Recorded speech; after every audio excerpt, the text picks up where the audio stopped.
সবাইকে স্বাগত জানাচ্ছি বিডি ভিউজে। আপনাদের সাথে আছি আমি সুস্মিতা দাস। বাংলাদেশে মানবতা বিরোধী অপরাধের বিচার নতুন এক অধ্যায় শুরু করেছে, যা ইতিহাস, রাজনীতি, আইনি প্রক্রিয়া ও নৈতিক দায়িত্বের সংমিশ্রণে দাঁড়িয়ে আছে। অক্টোবর 2025 সালে আন্তর্জাতিক অপরাধ ট্রাইব্যুনালে 15 জন সেনা কর্মকর্তা স্বেচ্ছায় আত্মসমর্পণ করেন। এই কর্মকর্তাদের বিরুদ্ধে অভিযোগ, তারা বিগত আওয়ামী লীগ সরকারের শাসনামলের সময় গুম, নির্যাতন ও জুলাই গণ অভ্যুত্থানের সময় সংঘটিত হত্যাকাণ্ডে সম্পৃক্ত।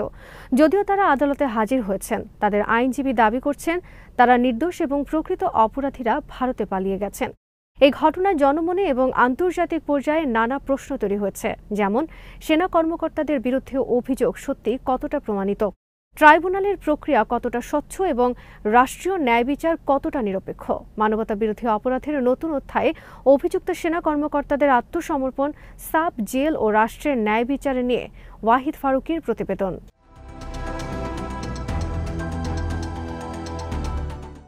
15 কর্মকর্তা আদালতে হাজির হওয়ার পর তাদের ঢাকা সেনানিবাসের সাব জেলে রাখা হয়েছে, যা আদালত, সেনাবাহিনী ও সরকারের মধ্যে এক জটিল সমন্বয় এবং বিতর্কের বিষয়। আইনজীবী এম সরওয়ার হোসেন বলেছেন, কর্মকর্তারা আইনের প্রতি শ্রদ্ধাশীল হয়ে স্বেচ্ছায় হাজির হয়েছেন এবং তারা আশা করেন ট্রাইব্যুনালের মাধ্যমে ন্যায় বিচার পাবেন।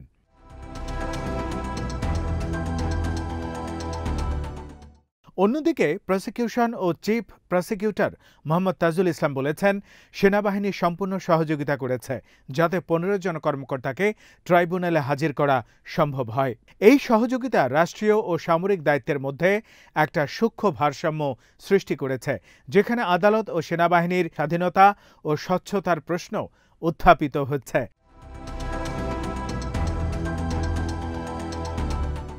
সেনা কর্মকর্তাদের সাবজেল সংক্রান্ত বিতর্ক গুরুত্বপূর্ণ। স্বরাষ্ট্র মন্ত্রণালয় প্রজ্ঞাপনে ঢাকার বাসার রোড সংলগ্ন MES বিল্ডিং নম্বর 54 সাময়িক কারাগার হিসেবে ঘোষণা করেছে। তবে এই সাবজেলে তাদের রাখা কি ন্যায়সঙ্গত, সেটি নিয়ে সামাজিক ও নৈতিক প্রশ্ন উঠেছে। ভুক্তভোগী ও গুমের শিকাররা জানিয়েছেন, আসামিদের ডিভিশন দেয়া যেতে পারে, কিন্তু সাবজেলে থাকা উচিত নয়, কারণ এটি বিচার প্রক্রিয়ায় অসমতা সৃষ্টি করতে পারে।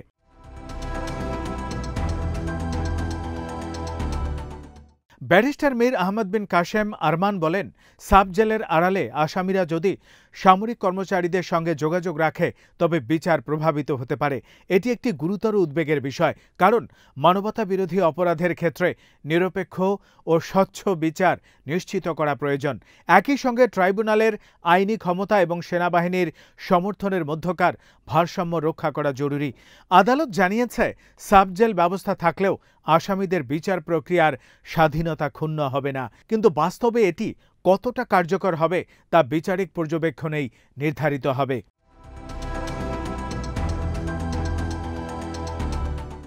এই বিচার প্রক্রিয়ার রাজনৈতিক প্রেক্ষাপটও গভীরভাবে সংযুক্ত। ক্ষমতাচ্যুত প্রধানমন্ত্রী শেখ হাসিনা, সাবেক স্বরাষ্ট্রমন্ত্রী আসাদুজ্জামান খান এবং প্রতিরক্ষা বিষয়ক উপদেষ্টা মেজর জেনারেল অবসরপ্রাপ্ত তারিক আহমেদ সিদ্দিক সহ মোট 28 জনের বিরুদ্ধে গ্রেফতারি পরোয়ানা জারি হয়েছে। এটি রাজনৈতিক ইতিহাসের নজিরবিহীন, কারণ একজন সাবেক প্রধানমন্ত্রী মানবতা বিরোধী অপরাধে অভিযুক্ত হয়েছেন। এটি শুধু আইনি প্রক্রিয়া নয়, রাজনৈতিক ও ক্ষমতার পুনর্গঠনের একটি প্রক্রিয়া। প্রসিকিউশন বলছে, সাবেক আইজিপি চৌধুরী আবদুল্লাহ আল মামুন স্বীকার করেছেন যে যা ঘটেছে তা শেখ হাসিনা ও আসাদুজ্জামানের নির্দেশে হয়েছে। যদি এটি সত্য হয়, তবে প্রশাসনিক চেইন অফ কমান্ডের সর্বোচ্চ পর্যায়েও দায়িত্বের প্রশ্ন উঠে আসে। এছাড়া জুলাই গণ অভ্যুত্থানের সময় সেনাবাহিনীর ভূমিকা বিচার প্রক্রিয়াকে আরও জটিল করেছে।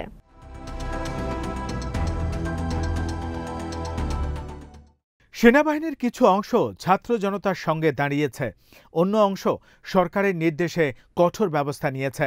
ফলে সামরিক ও রাজনৈতিক ক্ষমতার মধ্যে দ্বন্দ্ব প্রকট হয়েছে। আইনজীবী সরওয়ার হোসেন দাবি করেছেন, প্রকৃত অপরাধীরা ভারতে পালিয়ে গেছেন এবং 15 জন কর্মকর্তা নির্দোষ। এই বক্তব্যে রাজনৈতিক ও আইনি বিতর্কের স্পষ্ট দিক প্রতিফলিত হয়েছে। জনগণ এবং আন্তর্জাতিক সম্প্রদায়ও এই ঘটনার দিকে নজর রেখেছে, কারণ বিচার প্রক্রিয়া যদি স্বচ্ছ ও নিরপেক্ষ না হয় তবে রাষ্ট্রীয় আস্থা ক্ষুণ্ণ হবে।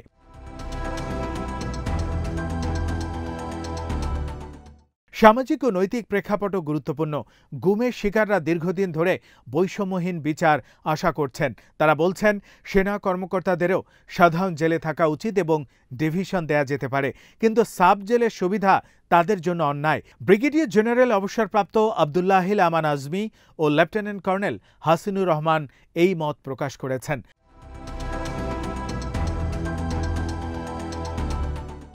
বিচার প্রক্রিয়ার স্বচ্ছতা নিশ্চিত করতে সরকারের উচিত সাব জেল ব্যবস্থার উপর কঠোর তদারকি করা।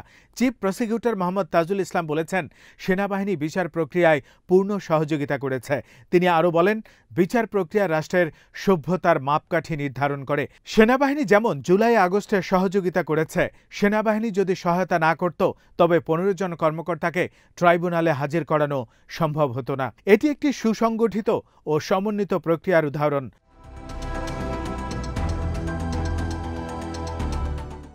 তবে এই সহযোগিতা একই সঙ্গে অপরাধে অভিযুক্ত, তাই তাদের ভূমিকা ও দায়িত্ব নিরপেক্ষ রাখা জটিল। বিচার প্রক্রিয়া, সেনা সহযোগিতা, সাব জেলে ব্যবস্থার স্বচ্ছতা এবং রাজনৈতিক প্রভাব একসাথে বিবেচনা করতে হবে। আন্তর্জাতিক সম্প্রদায়ও বাংলাদেশের এই প্রক্রিয়াকে পর্যবেক্ষণ করছে।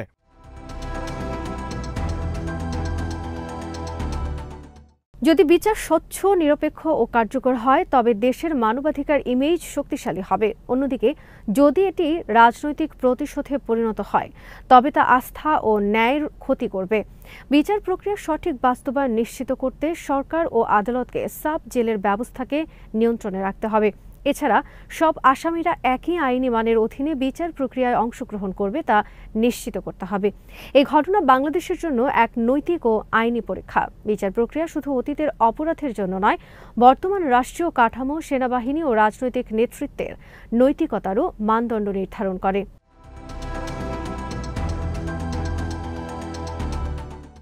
গুম, হত্যা ও মানবতা বিরোধী অপরাধের ঘটনার পরিপ্রেক্ষিতে রাষ্ট্র কতটা সক্ষমভাবে ন্যায় বিচার দিতে পারছে তা বিচার প্রক্রিয়ায় মাপবে।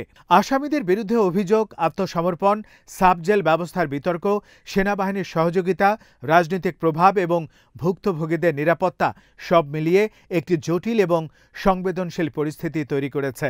এই পরিস্থিতিতে বাংলাদেশকে আন্তর্জাতিক মানবাধিকার ও ন্যায়ের মানদণ্ডের সঙ্গে সামঞ্জস্য রাখতে হবে। বিচার যদি সফলভাবে সম্পন্ন হয় তবে এটি রাষ্ট্রের নৈতিক ও আইনি শক্তিকে পুনর্গঠন করবে এবং জনগণের আস্থা ফিরিয়ে আনবে।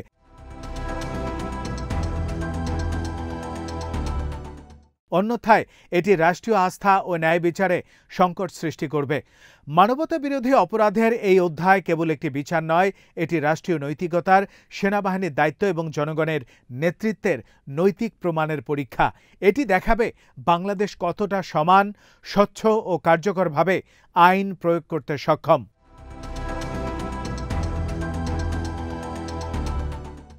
বিচার প্রক্রিয়ার স্বচ্ছতা, সাব জেল ব্যবস্থা নিয়ন্ত্রণ, রাজনৈতিক চাপমুক্ত পরিবেশ এবং সেনাবাহিনীর নিরপেক্ষ সহযোগিতা, এই 4টি উপাদান মিলে দেশকে একটি শক্তিশালী এবং ন্যায়পরায়ণ রাষ্ট্র হিসেবে প্রমাণ করবে। তাই এই প্রক্রিয়া শুধু আইনি বিচার নয়, রাষ্ট্রীয় শৃঙ্খলা, মানবাধিকার এবং রাজনৈতিক স্বচ্ছতার এক সমন্বিত পরীক্ষাও বটে। ভুক্তভোগী, সাক্ষী, আদালত, সেনাবাহিনী এবং সরকার এই সমস্ত পক্ষের দায়িত্ব ও স্বচ্ছতা নিশ্চিত করতে হবে। বিচার প্রক্রিয়া যতটা সমান ও স্বচ্ছ হবে ততটাই দেশের নৈতিক ও আন্তর্জাতিক মান বৃদ্ধি পাবে।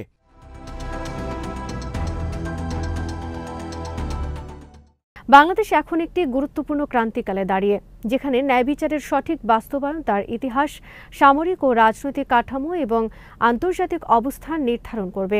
তাই এই অধ্যায় মানবতা বিরোধী অপরাধের ইতিহাসে নতুন মাত্রা যোগ করেছে, যা কেবল বর্তমান প্রজন্ম নয়, ভবিষ্যতের রাষ্ট্রীয় নৈতিকতা ও আইনি প্রক্রিয়ার দিক নির্দেশক হিসেবেও বিবেচিত হবে।